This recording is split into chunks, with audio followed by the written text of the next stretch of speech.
Bienvenue chers fidèles de l'émission Majuscule Propos, bienvenue chers fidèles de la télévision rwandaise.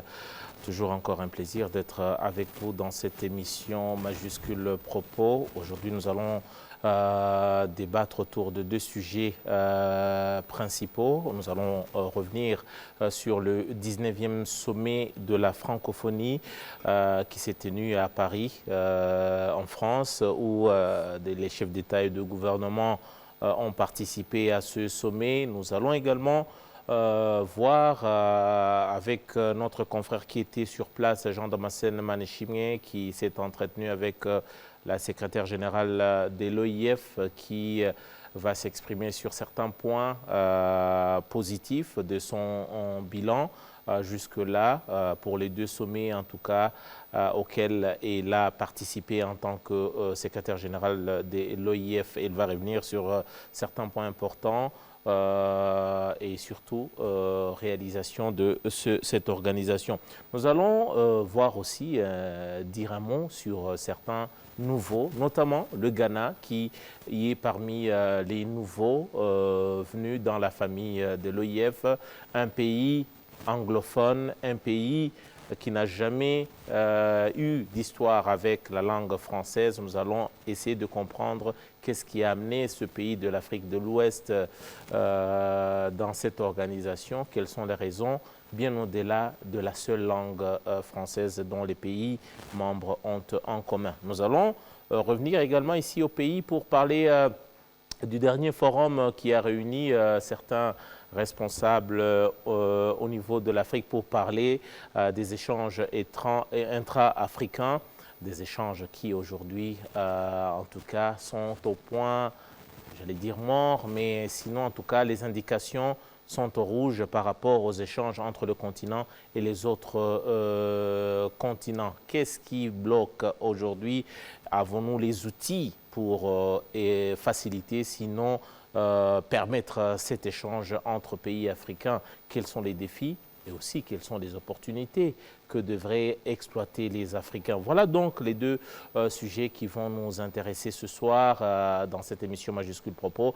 Dans ces studios, nous sommes avec Damien Mozone. Il est entrepreneur social, il est promoteur du think tank, Aina Think Tank.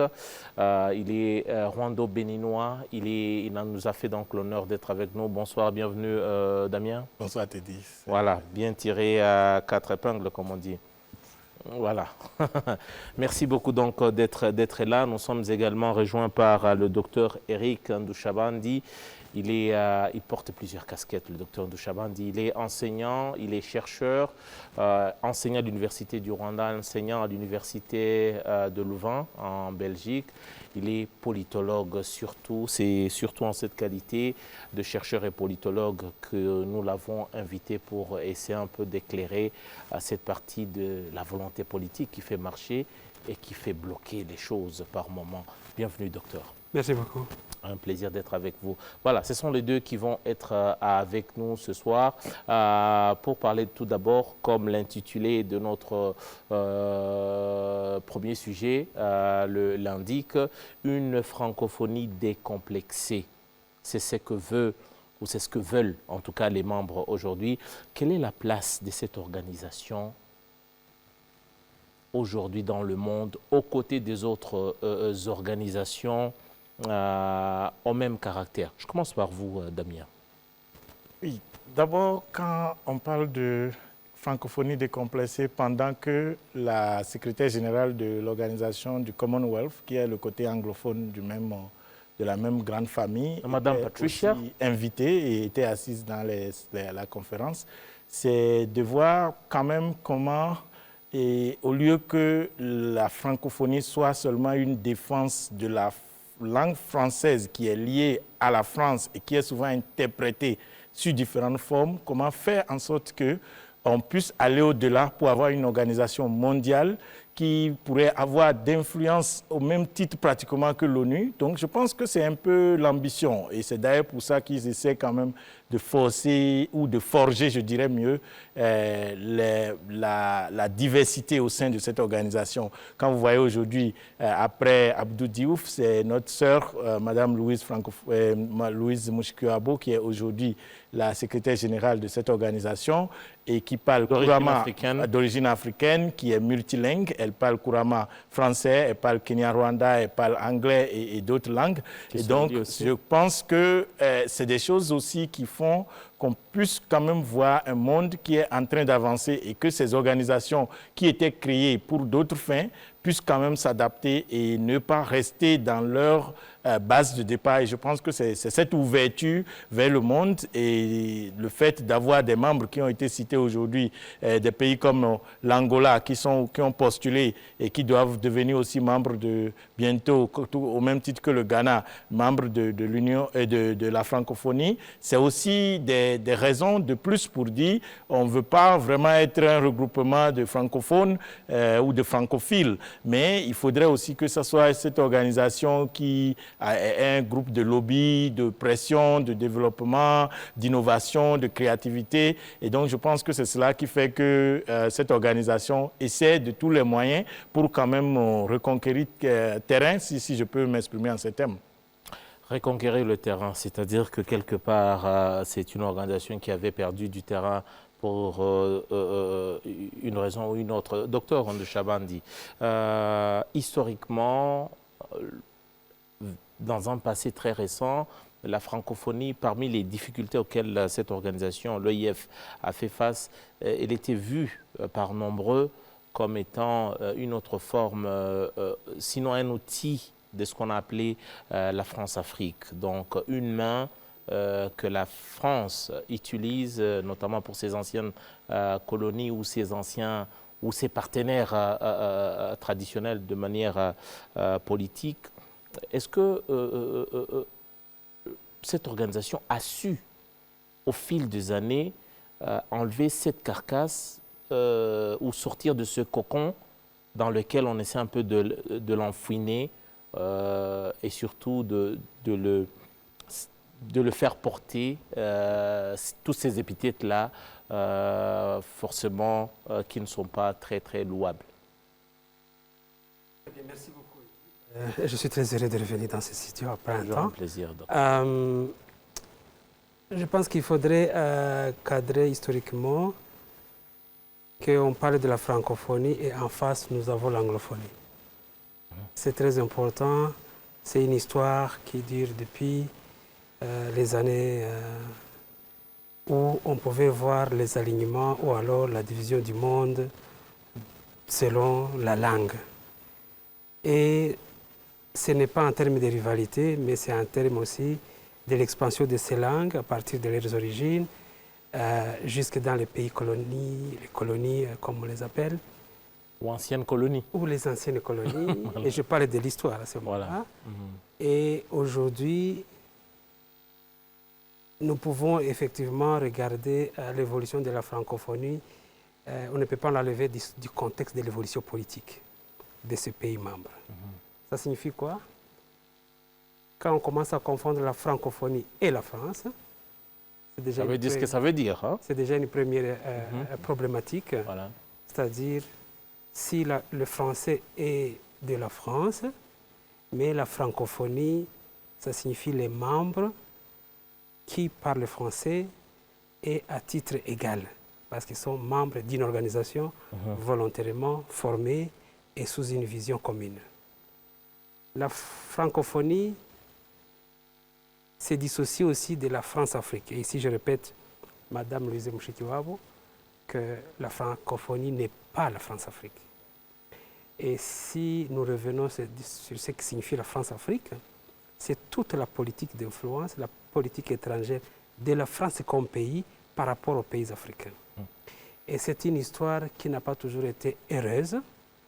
C'est une histoire qui est toujours teintée par l'inégalité entre le Nord et le Sud, mais aussi des influences non partagées. Ça fait que il y a beaucoup d'histoires, des blessures même, dans cette histoire. Il y a des casses. Il y a des mémoires très, très, très, très douloureuses dans cette histoire. C'est là que nous prenons l'Afrique de l'Ouest ou alors l'Afrique centrale, francophone. Et donc, de ce point de vue-là, il faudrait distinguer d'abord cette politique étrangère de la France par rapport aux pays africains qui parlent français, mais de l'autre côté, de considérer l'organisation francophonie comme une organisation à part entière avec son statut, avec ses objectifs. Cette dissociation n'a pas toujours été facile et n'est pas toujours claire pour tout le monde. Ça fait que de cette histoire, il y a aussi l'histoire des pays membres de la francophonie, c'est-à-dire les politiques étrangères de ces pays membres de la francophonie par rapport à la France. Il ne faut pas regarder seulement d'un seul côté, il faut regarder aussi de l'autre côté, de comment ces pays membres de la francophonie ont pu définir leur politique étrangère en termes de politique de gouvernance, d'économie et de savoir dans quelle mesure ils sont membres à part entière de la francophonie et les politiques intérieures de ces pays correspondent aux valeurs de la francophonie. Quand il y a écart entre les valeurs qui sont prônées par la francophonie et les politiques internes, ici je parle par exemple de tout ce qui est gouvernance, culture et recherche, quand il y a écart entre les deux, alors il y a une inadéquation entre être membre de la francophonie et ne pas répondre aux principes et aux valeurs de la francophonie. De l'organisation. Voilà, c'est toute la problématique qu'il faut d'abord faire asseoir pour comprendre les évolutions actuelles. J'aimerais bien, puisque nous parlons bien de cette organisation, tout à l'heure Damien parlait et revenait même sur l'histoire des dirigeants d'origine africaine qui ont été à la tête de cette organisation. Il a fait un clin d'œil à l'ancien président sénégalais Abdou Diouf, qui a vraiment fait un bon travail, salué par ses pairs à l'époque et même jusqu'à aujourd'hui, il est resté dans les annales. Également aujourd'hui, il y a une sœur africaine, Madame Louise Mushikiwabo, qui est donc à la tête de cette organisation. Elle est secrétaire générale de l'AIF. Tout le monde se rappellera que c'est à Erevan que celle-ci avait été élue avec brio à la tête de cette organisation. Aujourd'hui, elle est à son deuxième sommet en tant que secrétaire général des Nations Unies, plutôt de l'OIF, déjà à Djerba et encore hier à Paris. On va suivre Madame Louise Mushikiwabo qui s'est entretenue avec notre confrère Jean Damascène Manichim qui était sur place à Paris, qui parle déjà de la signification que porte ou que portait ce 19e sommet de la francophonie avant de revenir sur certains aspects de la langue française face à la modernité aujourd'hui. Alors ce sommet, qui est mon deuxième sommet en tant que secrétaire général, était d'abord un sommet très important parce que le sommet de Djerba, c'était mon premier sommet et c'était un sommet où je devais rassurer les chefs d'État que la transformation de l'organisation qu'ils m'ont demandé était bien avancée. C'était le sommet de la transformation. Le sommet de Paris, 2 ans après Djerba, c'est un sommet de consolidation des résultats de cette réforme, notamment avec un nouveau format du sommet sans discours de chefs d'État, mais plutôt des tables rondes des chefs d'État avec autour de la table des jeunes dans l'innovation de l'espace francophone. C'était pour moi un sommet très réussi de par la participation des chefs d'État et de gouvernement, de par le fait que nous accueillons de nouveaux membres dans notre organisation et de par le fait qu'on a pu se focaliser sur la question de l'emploi de la jeunesse. Ah oui, au cours de ce sommet, Madame la Secrétaire Générale, vous avez, au cours de vos interventions, vous avez réitéré la position de l'OIF que le français n'est pas une langue qui est en conflit avec n'importe quelle autre langue. Tout à fait. Et alors, comment est-ce que l'OIF compte accélérer son apprentissage à travers le monde dans son multilinguisme qui se développe de plus en plus dans le monde? Oui, je le dis depuis que je suis à la tête de la francophonie, puisque j'ai la mission de faire rayonner la langue française, que notre état d'esprit n'est pas un état d'esprit de compétition on ne va pas être bloqué par le fait que la langue anglaise a pris beaucoup d'essor, que c'est la langue qui attire surtout la jeunesse à travers le monde. Je pense qu'on doit être réaliste et comprendre que la langue française aujourd'hui évolue au milieu et j'espère en harmonie avec d'autres espaces linguistiques. Et donc, il y a ce constat-là. Et je le vois aussi parce que c'est la réalité de nos pays. À part la France et peut-être le Québec, en quelque sorte, tous nos autres pays ont d'autres langues. Et donc ça, c'est la réalité de nos pays. Sur le plan international, la langue française perd du terrain dans les organisations internationales. L'Union européenne ici à côté de nous à Bruxelles, New York au niveau des Nations Unies, même Addis Abeba à l'Union africaine. Et ça, c'est un constat. Au niveau de l'Europe aussi, nous avons 19 membres de l'OIF qui sont aussi membres de l'Union européenne. Donc mon rôle, c'est aussi de rappeler aux États que c'est eux qui portent la langue et c'est aussi eux qui prennent les décisions par rapport à l'utilisation de la langue française dans les organisations internationales. Oui. Et donc, pour nous, moi, j'aimerais beaucoup que la langue française ne continue pas de reculer. Comme je dis souvent, je suis pour arrêter le recul, faire reculer le recul du français. Mais je trouve qu'il ne faut pas trop s'en faire. On est une langue parmi d'autres. Nous sommes quand même un bloc très important. Nous ne devons tout simplement pas perdre de terrain. Et d'ailleurs, j'avais demandé au chef d'État lors du dernier sommet à Djerba, en Tunisie, de s'engager sur la langue française dans le multilinguisme, oui, qui est la réalité du pays. Et je suis très fière de 8 pays, dont mon propre pays, le Rwanda, qui depuis Djerba, donc il y a 2 ans, se sont prêtés à un exercice d'évaluation par l'OIF de l'état de la langue française pour un suivi, un accompagnement de ces pays-là. Donc 8 pays dont le Rwanda est sur les 5 continents, le Vietnam, l'Arménie, la Côte d'Ivoire, le Rwanda, les Seychelles, c'est des pays qui ont accepté de travailler avec nous pour que la langue française soit plus présente dans les pays. Madame Louise Mushikiwabo, secrétaire générale de l'OIF, qui s'exprime par rapport à la place de la langue française et également aux côtés des autres langues. Elle parle ici du multilinguisme. L'OIF, organisation dont le français est une langue commune par rapport à ses membres. Damien, de quoi souffre la langue française aujourd'hui par rapport aux autres langues? Bon, je pense simplement que l'anglais dont notre sœur a fait mention tout à l'heure, c'est une réalité parce que il y a, je pense, de façon palpable, je ne vois pas combien d'anglophones, même quand on prend nos pays africains ici, vont dans les pays francophones aujourd'hui pour aller apprendre le français, autant que des jeunes, des étudiants de nos pays francophones qui se déplacent vers des pays anglophones ou pays bilingues pour apprendre l'anglais.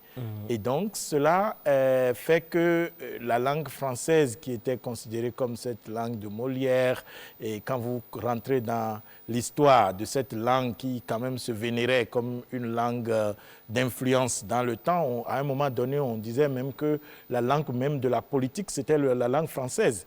Et aujourd'hui, comme elle souligne cela, nous avons tous suivi tout à l'heure, elle dit que les grandes institutions... dans les grandes institutions comme à l'ONU, les gens parlent en anglais. Et parfois, moi je suis confronté à des situations où nous allons dans des réunions où parfois même le nombre de participants dans ces réunions sont peut-être à 80% francophones.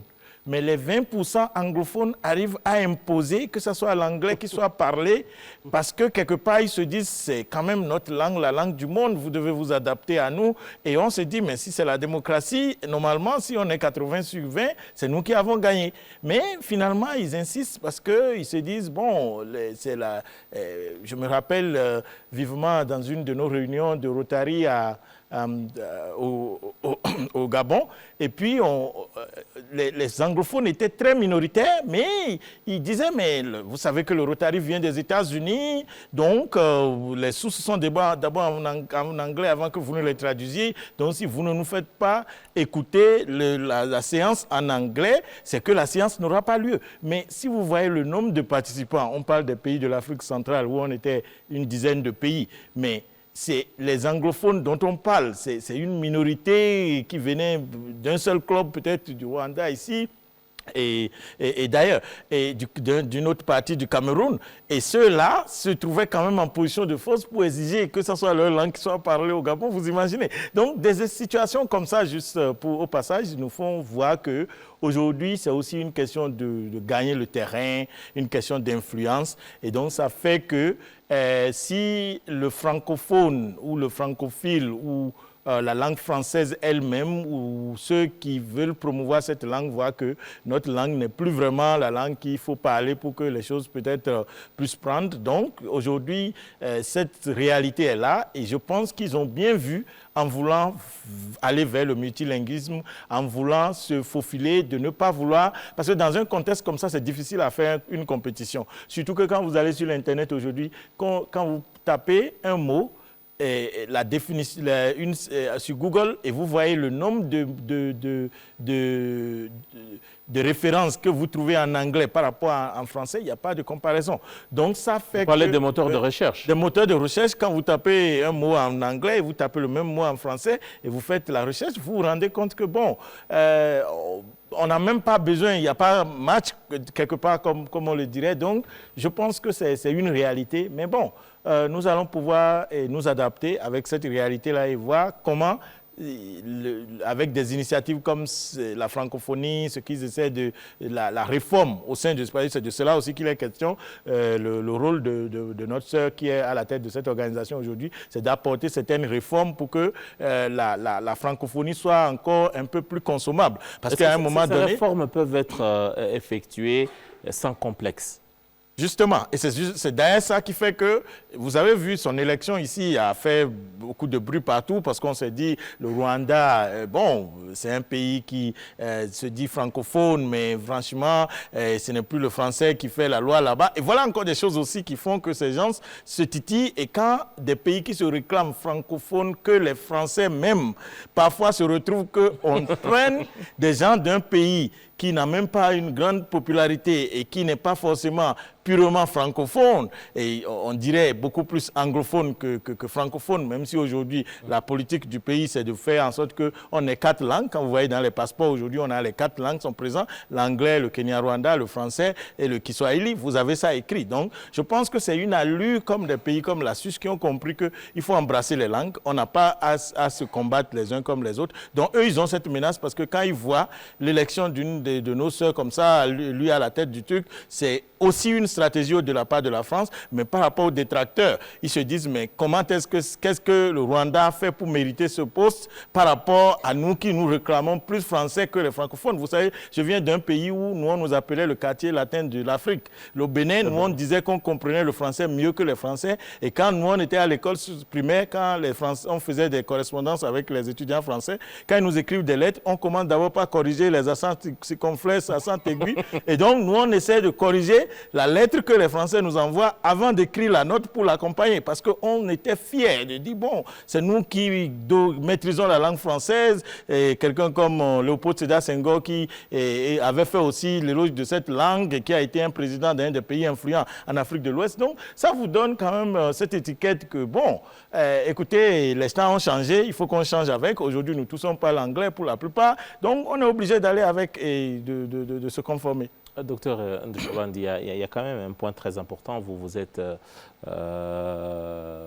francophone, vous enseignez aujourd'hui en anglais dans différentes universités sans aucun complexe.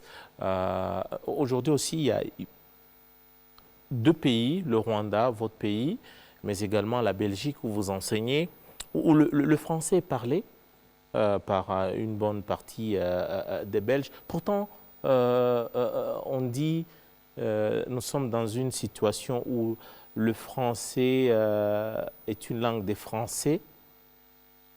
Vous aujourd'hui, lorsque vous faites la comparaison entre les gens qui consomment, qui utilisent une langue, qui vivent avec une langue, sans pour autant se sentir aussi proche de la France. L'exemple, c'est la Belgique, c'est un pays européen, voisin avec la France. Comment est-ce que les Belges vivent avec la langue française tout en étant loin de la vie et de la société française dans leur quotidien? C'est complexe à la question que tu poses, mon frère. Mais je suis le produit de cette histoire, si on peut être concret. Ouais. Voilà pourquoi vous êtes là. Je termine mes études de doctorat. Quand je quitte l'université pour aller faire mes études, on enseigne en français.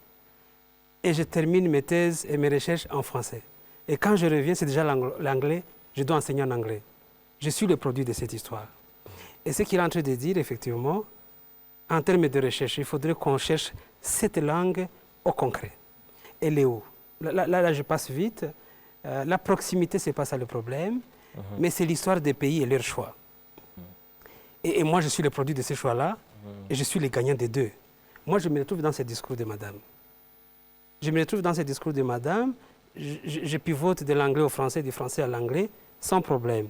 Je n'ai pas encore fait le pas et dit, où est-ce que je suis plus à l'aise? Bien sûr, c'est l'histoire de chacun. Pour vous, la langue française, enseignant que vous êtes, alors, quelle valeur elle porte-t-elle pour vous? Et une importance inégalable. Voilà. C'est toute une manière de penser, c'est toute une manière de réfléchir, c'est toute une littérature que j'ai encaissée pendant des années, depuis mon jeune âge. Mais en même temps, toutes les fois que j'adopte l'anglais, depuis les années 2014, et c'est récemment d'ailleurs, je découvre d'abord dans ma société, je cherche le français au concret, je trouve qu'il y a cet élan vers l'anglais, comme si le contexte socio-politique et économique définit l'attitude par rapport à la langue que tu utilises. Et là, c'est vrai, tu passes par ces frustrations, de passer d'une langue à une autre, ça ne peut jamais être égal à égal. Mouchitiao, je pense, je l'ai suivi encore dans un autre discours, où il dit, quand je m'éternue, ou bien quand je suis sous l'émotion, c'est sous ma langue maternelle. Considérons que cette langue d'abord n'est pas la langue maternelle d'Éric ou de quelqu'un d'autre, dans ce pays non français. Alors, je cherche l'anglais, il a parlé de politique, mais je vais chercher d'abord le français dans la littérature. C'est une fierté, c'est une richesse, c'est une rigueur, c'est une langue de la culture, c'est une langue de la science, surtout les sciences sociales et l'histoire et la littérature. C'est tout un orgueil, c'est toute une histoire, mais tout dépend de celui qui a fait ça. Parce que du côté de l'anglophone aussi, c'est de la même manière qu'on considère l'anglais. Alors, dans cette évolution, on sait voir le français dans les générations qu'il y a une rupture d'abord. Je qualifie ça comme pragmatisme. Obligatoire. Ce n'est pas un choix. Ce n'est pas un choix. Il faut être pragmatique. Il faut accepter que les deux langues vivent l'une à côté de l'autre. Parce que c'est quelque chose de très important que Damien a dit.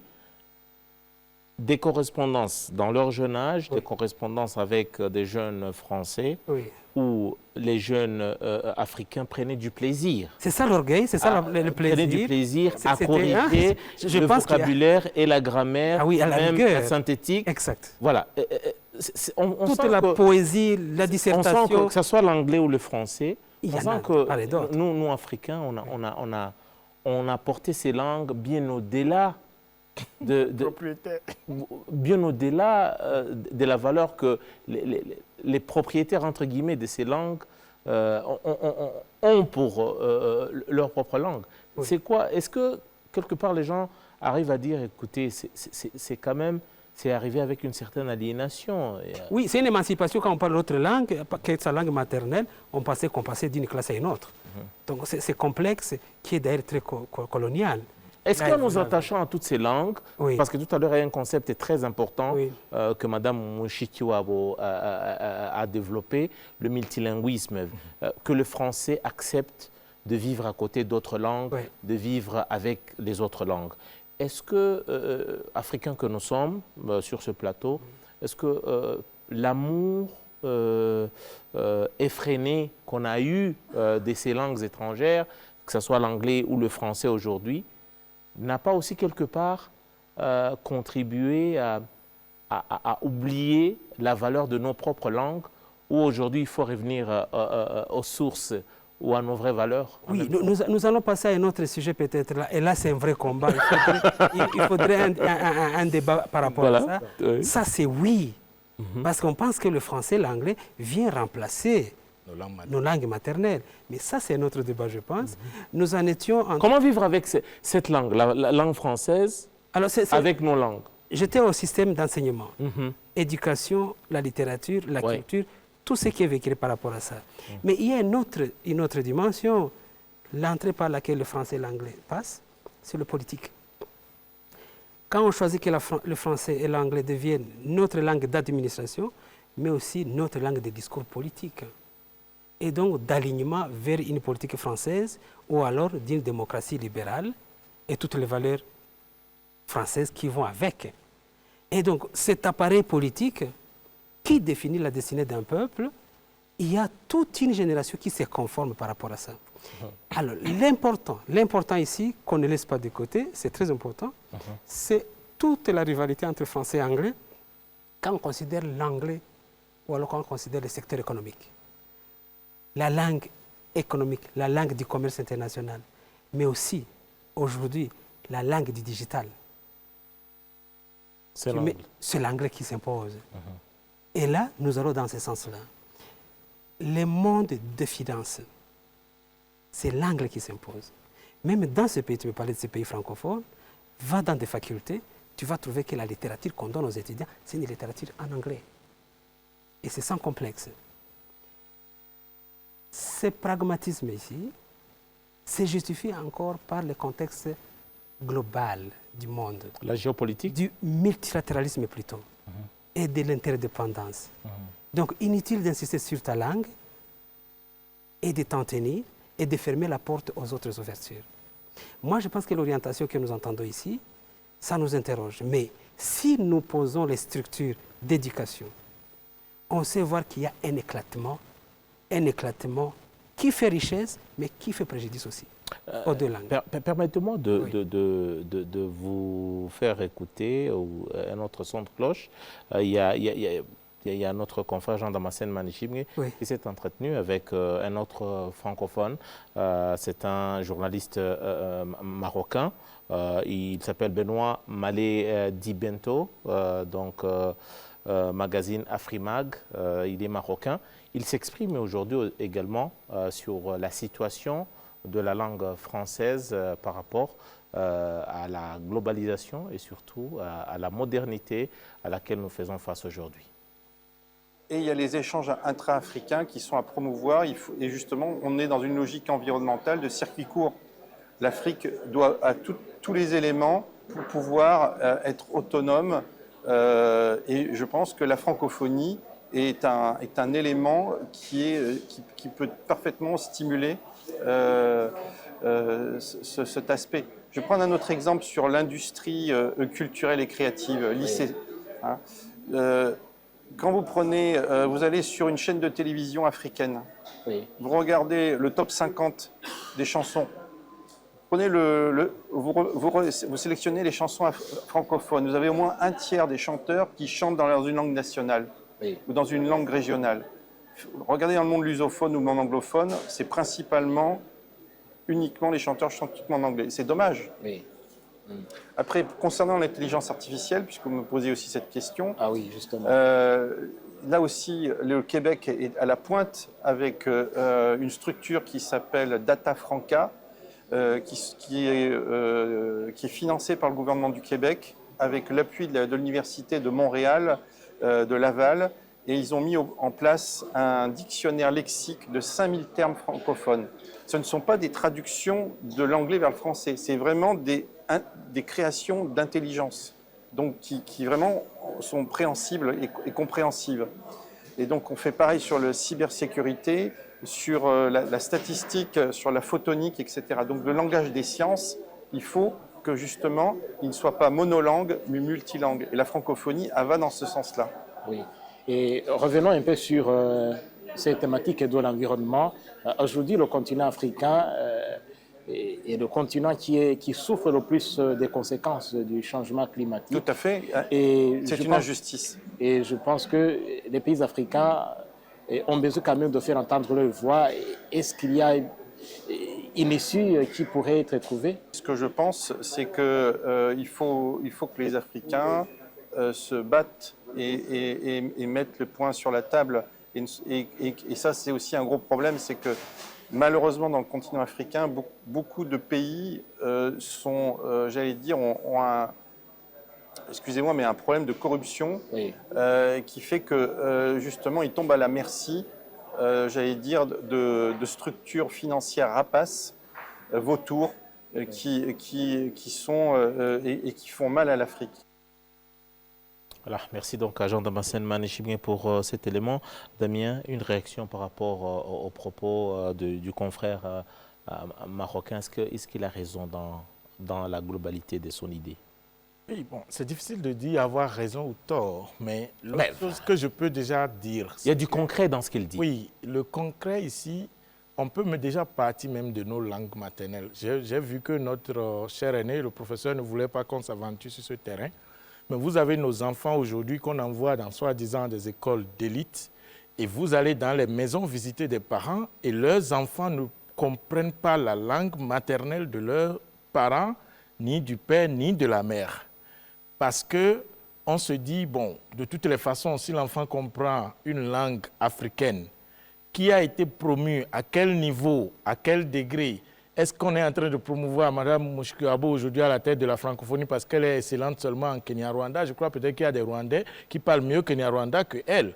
Mais c'est parce qu'elle a su prendre avantage des langues extérieures qu'elle a ce poste aujourd'hui. Donc quand les gens se disent réalistes, ils disent, bon, ils vont jusqu'à l'extrême à ne même pas permettre à ce que leurs enfants parlent même leur langue maternelle.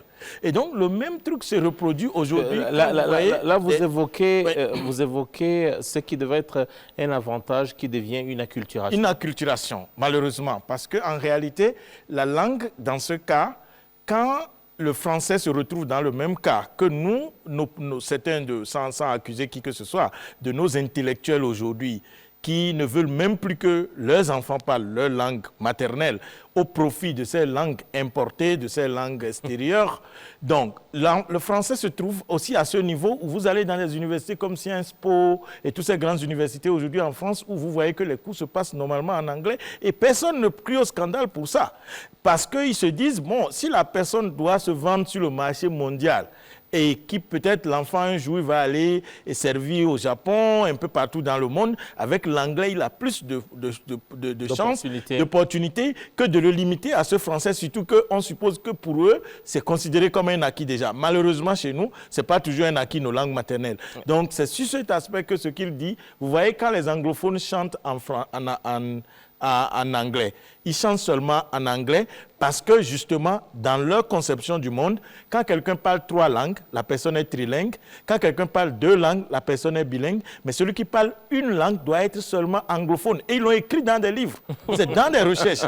Donc, les anglophones considèrent que c'est vraiment leur langue qui est la langue qui dicte la loi, de telle manière que même s'ils doivent chanter, c'est normal de chanter en anglais. Mais ceux qui sont francophones, dans nos pays francophones aujourd'hui, allez même dans nos pays africains, mais même en Occident, ils sont obligés d'aller mettre un peu d'anglais dedans pour avoir l'audience. Et donc, ils ont tendance à chanter dans d'autres langues, et en l'occurrence l'anglais, que de chanter dans cette langue française qui est quand même aussi belle, aussi quand même en termes de musique. Quand j'écoute une musique en langue française par rapport à la langue anglaise, peut-être, si les choses vont normalement, je devrais peut-être aimer une musique beaucoup plus dans la langue française par rapport à sa rhétorique que la langue anglaise que je trouve assez carrée, assez pragmatique, que la langue française qui peut-être parfois a un peu du côté humeur et d'autres rétonations qui font que on a plus de plaisir à écouter le français, il faut qu'on le dise, que peut-être à écouter l'anglais. Mais comme c'est la langue de service et c'est la langue qui donne plus d'opportunités, on préfère s'en accrocher. Je préfère vous poser une toute dernière question. C'est une organisation, l'EIF, qui compte aujourd'hui en son sein plus de 80 membres. Elle ne cesse d'attirer davantage de membres. En l'occurrence, ici, le Ghana, un pays anglophone qui a été officiellement admis comme membre à part entière de cette organisation. Docteur Ndouchabandi, puisque vous avez évoqué la géopolitique, qu'est-ce qui peut pousser ou attirer un pays comme le Ghana dans cette organisation-là? Pourtant, ici, nous parlons du monde, du business, la langue qui gère les affaires dans le monde, c'est l'anglais. Qu'est-ce que le Ghana vient chercher dans cette organisation aujourd'hui? Super. Moi, je pense que tout élément, toute opportunité pour un pays actuellement qui lui permet d'avoir un cadre de coopération avec un autre, c'est devenu une obligation. C'est encore le multilatéralisme, je le répète. Et cette interdépendance absolue actuellement. Et alors, toute porte qui ouvre vers un cadre de collaboration, on y entre. Peu importe ce qu'on va y gagner, on ne sait pas. Voilà. Mais je prends deux éléments de cette intervention. C'est très important qu'on y revienne. Voilà. De notre confrère marocain. Oui. Le premier élément, c'est le français, comment il s'impose comme une langue qui répond aux enjeux actuels. C'est-à-dire le développement durable. J'ai vu certains projets maintenant. J'ai envie de voir cette francophonie au concret. Non pas une francophonie qui est dans la lutte de s'affirmer. Non pas dans une anglophonie, dans une francophonie qui est en train de vouloir sauver quelque chose. Mais plutôt engager ces Français dans l'innovation, dans la créativité, dans les sciences et les technologies. Et là, je ne pense pas qu'on a eu beaucoup de projets dans ce sens-là.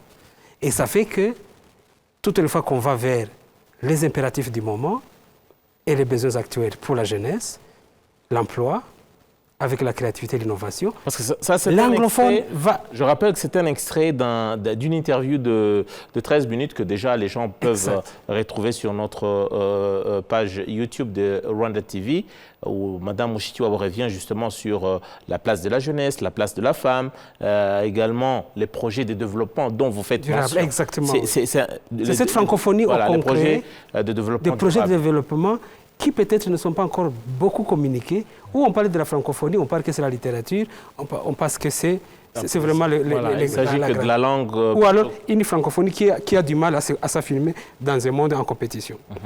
L'autre élément qu'il a évoqué, c'est cette francophonie qui est en train de promouvoir les échanges sud-sud, c'est-à-dire entre les membres francophones sud-sud. Sud-sud. Et là, on n'a pas encore assez de motivation à voir cet angle-là. Cette interdépendance de verticalité de France avec échange d'autres membres, peut-être Québec aussi, le Canada, là, je pense que c'est inégal. Alors que dans un monde où nous sommes dans une discussion autour de coopération sud-sud, les cadres francophones, j'ai été avec les associations, l'association des mairies francophones, on s'est réunis dans ce pays il n'y a pas longtemps, j'ai été dedans comme co-organisateur. J'ai vu que c'est français au niveau de nos frontières comme langue de diplomatie. Le français ou alors la francophonie qui a du mal à s'imposer comme un acteur de négociation, de diplomatie, là où les pays africains n'ont pas pu, par exemple, intégrer toutes ces valeurs-là. Voilà. Et par exemple, la question du changement climatique, tu as vu comment le monsieur répond. Elle est vitale. Effectivement, c'est vital. Et toute la discussion sur la recherche de la paix, mais aussi sur la protection de l'écosystème, on voit moins la francophonie que l'anglophonie qui est en train de s'adresser à ces enjeux concrets. Ce sont des défis mondiaux. Damien, le Ghana, c'est un pays que vous connaissez très bien pour avoir vécu là-bas pendant longtemps, un pays anglophone. La même question, qu'est-ce qui attire le Ghana, pays que vous connaissez? C'est vrai, géographiquement, on peut dire qu'il y a assez de pays francophones. Est-ce que c'est une raison suffisante pour attirer le Ghana dans une organisation telle que l'OIF? Oui, c'est l'une des raisons que j'allais justement évoquer, parce que pour avoir vécu longtemps au Ghana et ayant une ethnie au Ghana, je suis aussi ghanéen, que beaucoup ne savent pas aussi. Et quelque part, moi je pense le Ghana se retrouve dans une situation où elle veut aussi s'étendre dans la sous-région et faire des affaires. Et je me rappelle, même au Bénin, quand j'étais jeune, il y avait des des jeunes Ghanéens qui venaient apprendre, par contre, le français au Bénin. Il y avait un centre culturel où ils venaient apprendre le français. Et après, quand je me suis renseigné, j'ai vu que pour eux, pour faire des business, parce que vous voyez la Côte d'Ivoire, qui est un pays limitrophe au Ghana, qui est un gros marché pour le pays, le Burkina Faso, le Togo, tous ces pays qui les entourent, pour la plupart, sont des pays clairement francophones. Donc pour eux, avec leur politique régionale expansionniste, ils se disent, si on est bilingue, ça nous arrange. Et quand vous voyez, après même l'admission du Ghana à la francophonie maintenant, à part entière, il y a l'Angola qui est à la porte, mais les conditions, si vous suivez entre les lignes ce que dit la secrétaire générale de la francophonie, c'est qu'ils veulent que ces pays aussi, si vous êtes membre de la francophonie, vous devez promouvoir le français. Donc il faudrait que les gens parlent la langue dans vos pays. Maintenant, comment ça va se passer pour un pays comme l'Angola ? Que les Angolais, lusophones, qui doivent peut-être passer d'abord un peu à travers l'anglais pour descendre sur le français. Donc je pense que ce dynamisme est un avantage pour le Ghana. Et quand vous voyez même leur président parle couramment français. Le président actuel, Nana Akufo-Addo. Oui. Donc c'est parce que... Le président Lorencho aussi parle couramment français. Donc ça veut dire que c'est des avantages comparatifs. Et le Ghana aujourd'hui se retrouve dans cette position d'expansion dans la sous-région ouest africaine, où ces pays limitrophes sont des pays francophones. Mais au-delà de ça, il faut aussi voir le côté diplomatie, comme mon cher aîné venait de le dire. Toute organisation, c'est-à-dire tout ce qui peut réunir aujourd'hui des gens ou des pays, les pays sont prêts à tout faire pour y intégrer. On a parlé ici de ces groupes-là, du bloc des 5 là, qui se sont réunis avec la Chine, avec la Russie, avec l'Afrique du Sud, le Brésil et autres. Ces organisations qui se naissent, combien de pays africains ont dû postuler pour que beaucoup soient rejetés et qu'on ne retienne que quelques d'eux, l'Éthiopie, je crois, l'Égypte. Donc, je pense que c'est des réalités aujourd'hui qui font que pour exister, les gens seraient obligés à un moment donné d'être partout et nulle part à la fois, et c'est ce qui se remarque, mais il faut qu'ils aient des intentions et des plans d'action, des projets, pour que quand ils rentrent dans ces organisations, ils tirent l'essentiel de ces organisations. Sinon, ça ne suffirait pas de participer à toutes les organisations, à tous les forats, pour que ça puisse apporter quelque chose au pays, mais ce côté est quand même... Deux éléments, une révision à la baisse des critères et des obligations. Ce débat est monté quand on a parlé du Niger, du Mali et du Burkina Faso. C'est vrai. Les questions de conditionnalité de bonne gouvernance, définies en la démocratie française ou à la française, je vois que ces critères commencent à être dilués dans ce pragmatisme dont on parlait. Mais un autre élément que je ne rate pas, c'est la jeunesse, par exemple. En adoptant ce pragmatisme, mais il y a un vrai travail en profondeur. Non seulement dans les enseignements et encourager les écoles francophones à se développer aux côtés des pays anglophones ou alors des écoles mixtes, mais en même temps, quand il y a des appels à projets, par exemple, je ne pense pas qu'un jeune anglophone qui est en train d'essayer de parler anglais va répondre à l'appel à projet où la première des grandes conditions, c'est la promotion de la langue française. Et donc, c'est une fois membre, mais l'accompagnement demande un travail en profondeur, que ce soit dans les systèmes d'enseignement, dans les programmes d'éducation, je veux dire, dans l'administration, dans les systèmes judiciaires, que surtout en économie, dans les langues d'échange, que les langues d'échange soient aussi le français.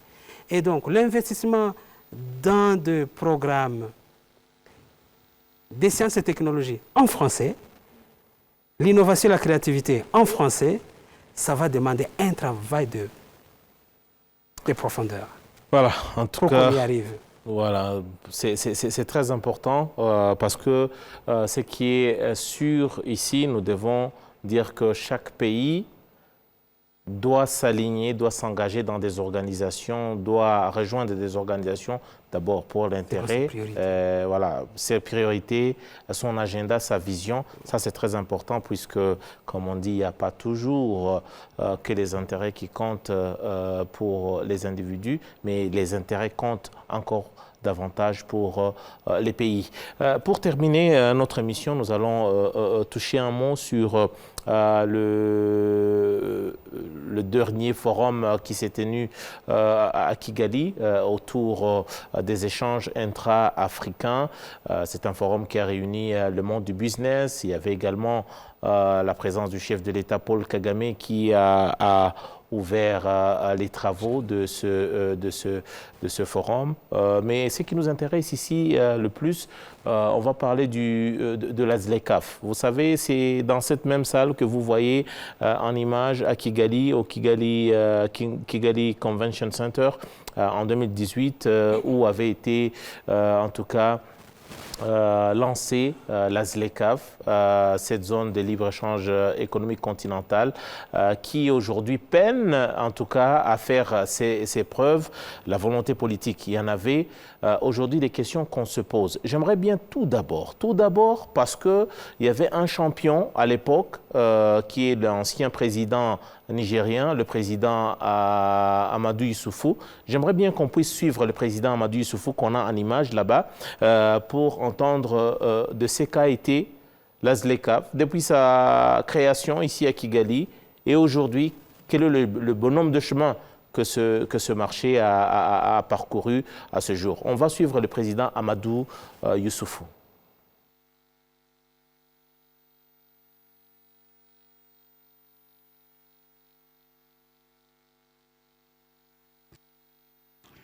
La ZLECAf, il faut toujours le rappeler, constitue un marché de 1,4 milliard de consommateurs aujourd'hui, qui passera à 1,7 milliard en 2030, 2,4 milliards en 2050 et environ 3 milliards en 2063.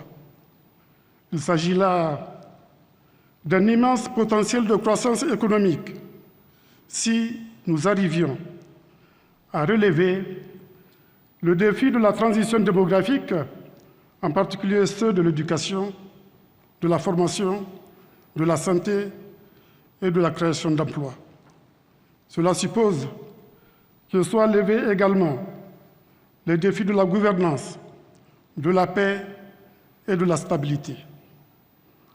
Ce formidable capital humain et les abondantes ressources naturelles dont dispose le continent constituent des bases solides de son émergence.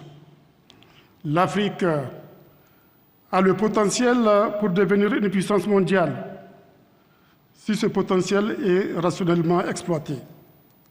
Cela suppose une mise en œuvre cohérente de l'agenda 2063 du niveau national au niveau continental en passant par le niveau régional. Cela suppose une mobilisation collective, notamment celle des femmes et des jeunes. Cela suppose en particulier que nous surmontions, entre autres, les défis de l'échange inégal. L'échange inégal a toujours été un instrument d'appauvrissement de notre continent. Entre 1997 et 2007, par exemple, l'Afrique a perdu, selon la Banque mondiale, 120% de son PIB du fait de l'échange inégal. Aussi, l'Afrique doit-elle tout mettre en œuvre pour mettre fin à son statut de simple réservoir de matières premières et d'importateur de produits finis. We need to fix our politics. Nous devons réparer notre politique, notre gouvernance et tout commence par un changement d'état d'esprit et une clarté de vision. Quand les gens parlent de la ZLECAf et du faible niveau du commerce interafricain, la première chose qui vient à l'esprit est le manque de libre circulation. Pourquoi devrait-il y avoir cela? Pourquoi ne devrait-il pas y avoir libre circulation des personnes, des biens et des services? Pourquoi les gens d'un pays ne pourraient-ils pas se déplacer librement à travers la frontière vers un autre pays, à travers tout le continent? Quel est le problème? Across the border to another country, across the whole continent. What is the issue? C'est quoi le problème? La question est posée par le chef de l'État Paul Kagame. Bien avant lui, il y a eu l'ancien président nigérian Amadou Issoufou. Tous les deux, je pose la question, lors de la création de ce marché, il y a eu la volonté politique, puisque c'était lors du sommet des chefs d'État et de gouvernement de l'Union africaine. Les opportunités, il y en a. Le président Amadou a dit, il a dressé, il a montré le potentiel.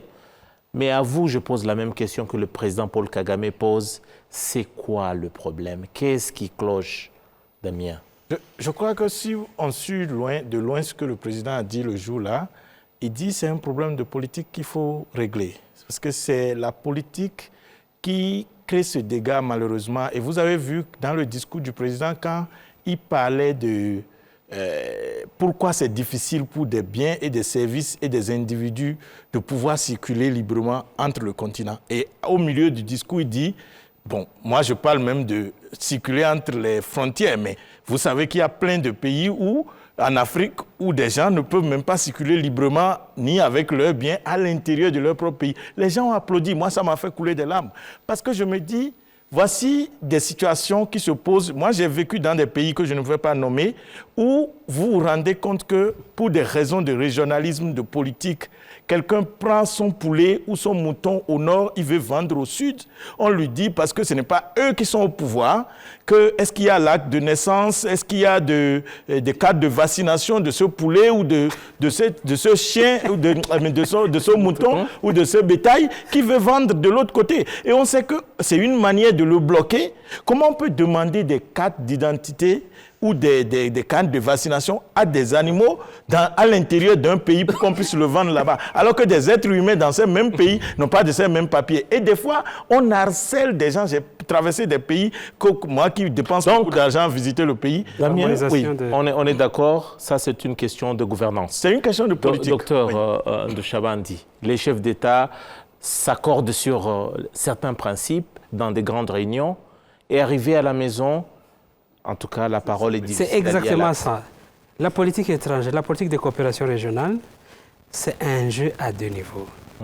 Capacité d'articuler les priorités internes des politiques domestiques et les besoins des peuples avec les exigences à l'international ou au régional. Cette harmonisation, il y a peu de présidents encore qui font ça.